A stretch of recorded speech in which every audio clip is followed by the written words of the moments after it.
Army of Darkness 1979, issue number 3 from Dynamite Comics. So to catch everybody up, Ash gets teleported to 1979. There's this gang called the Warlocks that have the Necronomicon. They are turning people that, come across them into basically meat paste. And Ash is now working with this gang called the Half-Deads. And that's just their name. They're not really half-dead or anything like that.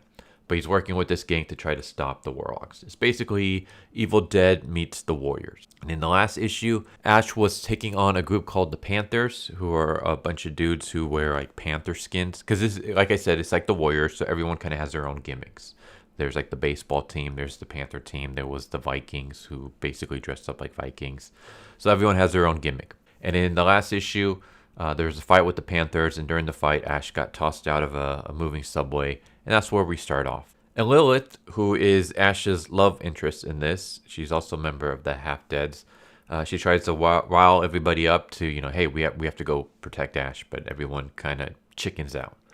And so Ash is taking on this Panther gang by himself. And thing I'm wondering is, Ash, you got a shotgun and you got a chainsaw arm.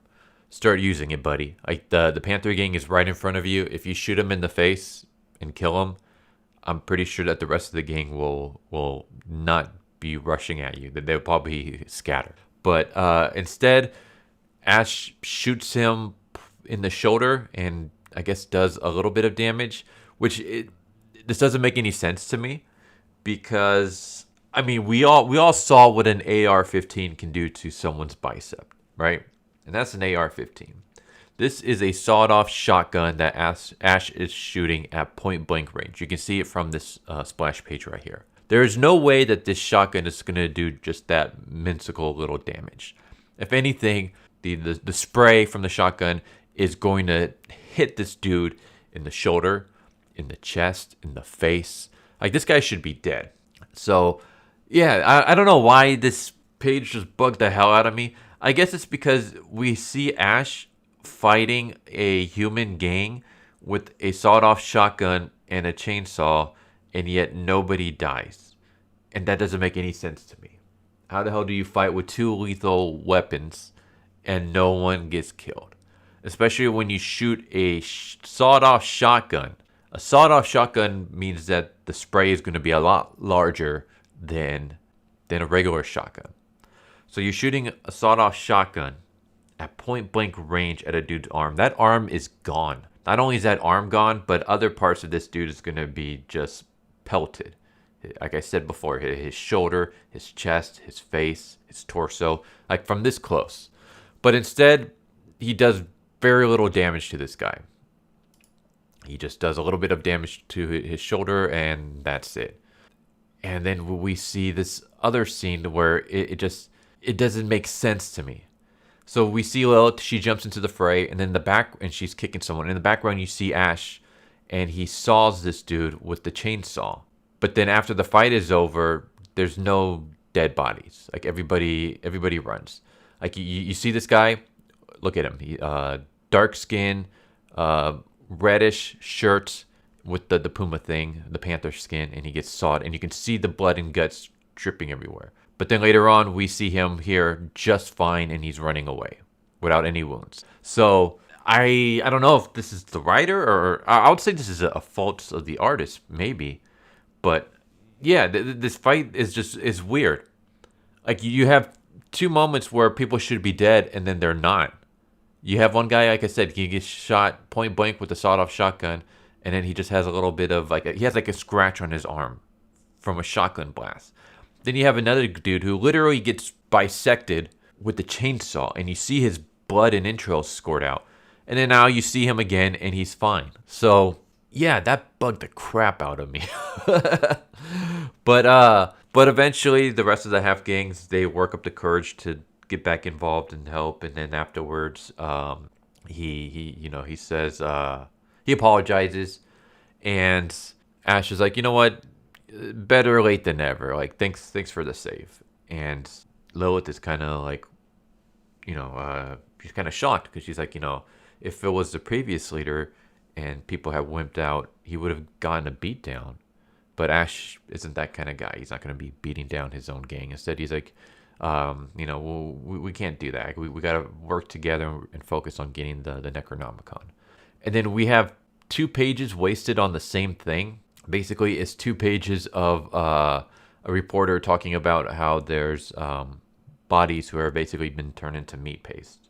This one was a group of police officers, and we saw that in the last issue. And so she's reporting this, and then we have a mayor doing an interview, like at a podium, a speech, and he's basically talking about the same thing about how the people who did this will, see their day in court, blah blah blah. Like justice will be, we will see justice, in a sense. And then she reports the same thing that just happened. So I feel like these 2 pages could have been condensed into 1 page. You're basically, you wasted 2 pages telling me the same thing that I saw in the previous issue. So yeah, in fact, you could have just had just the first 2 panels here. You could have just had the reporter talking about this, and then the reporter saying that the mayor gave a speech earlier today about how the police are getting involved and justice will be held and stuff. Like you could have used these pages for something else. I feel like this was a waste. I don't know. Maybe it's just me. I seem to be one of those. I noticed in previous issues, especially with Radiant Black, where I've complained that it's like a waste of panels, waste of pages. Like people are like, it seems like writers nowadays just drag things out. Here, like I mentioned, you have 2 pages telling me the same information that you could have condensed into 2 panels. You didn't have to waste all this time. So I don't know what it is. It seems like I see this a lot lately.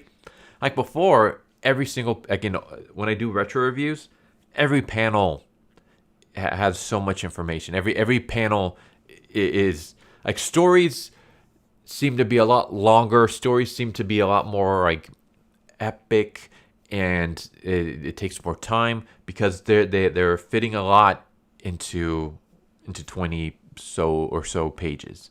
Where it feels like now comics they read by really quickly because it feels like they're not trying to fit everything that they can.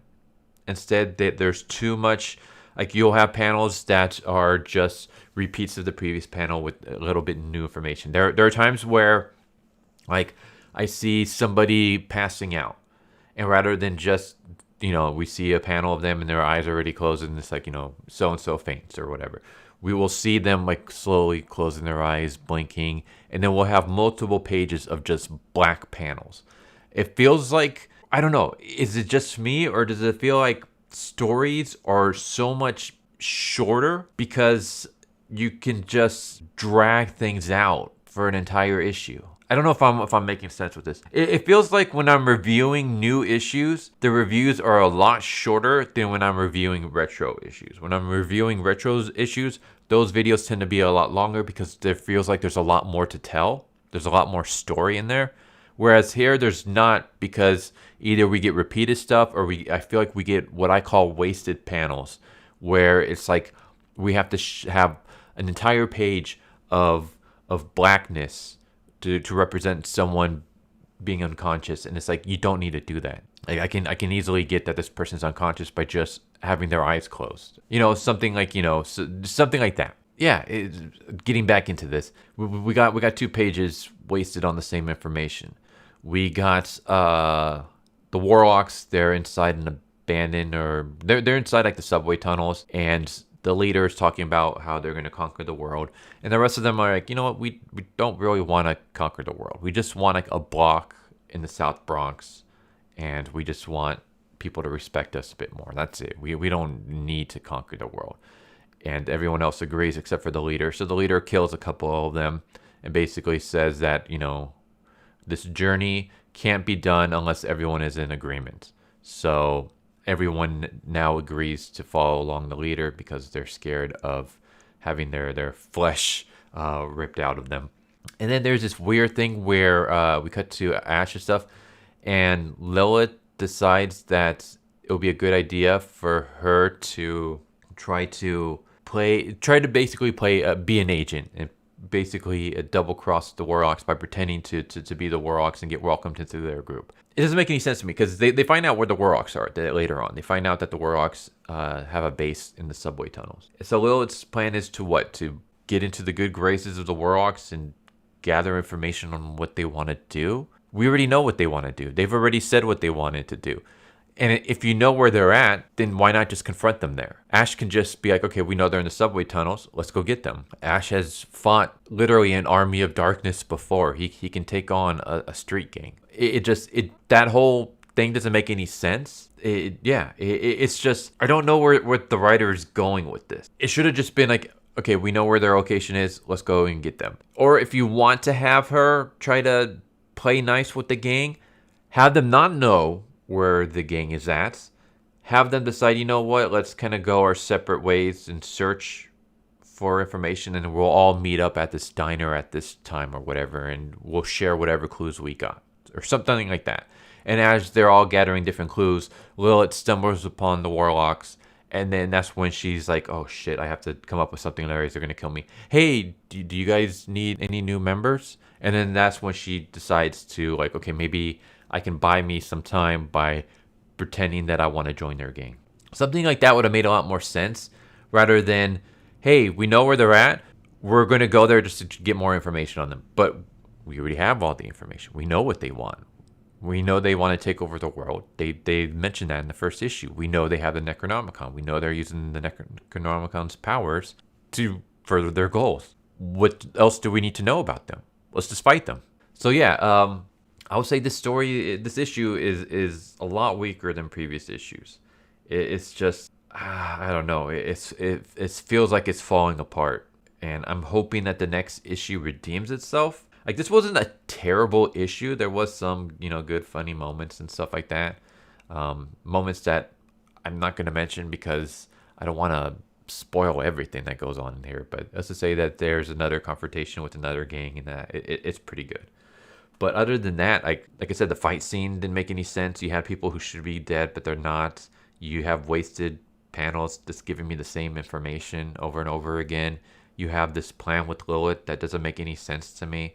Like, I feel like this issue is just a lot weaker than the previous two. I feel like I'm not going to spoil how it ends, but I feel like it's going in a direction that is dumb. And I'm hoping I'm wrong, and I'm hoping the next issue proves me wrong. Because I want to like this. I love Army of Darkness, the franchise. I love Ash Williams. He's one of my favorite characters of all time in any media.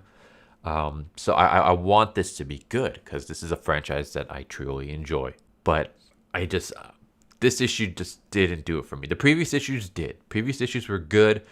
This issue kind of falls flat in its face. And I hope that changes soon.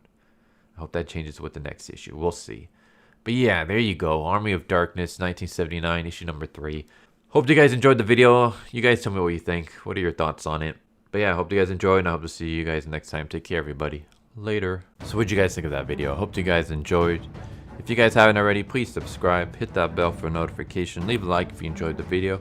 And if you didn't enjoy the video, thank you for watching it this far. And I hope the next video is more to your liking. Feel free to check out the playlist that you guys see.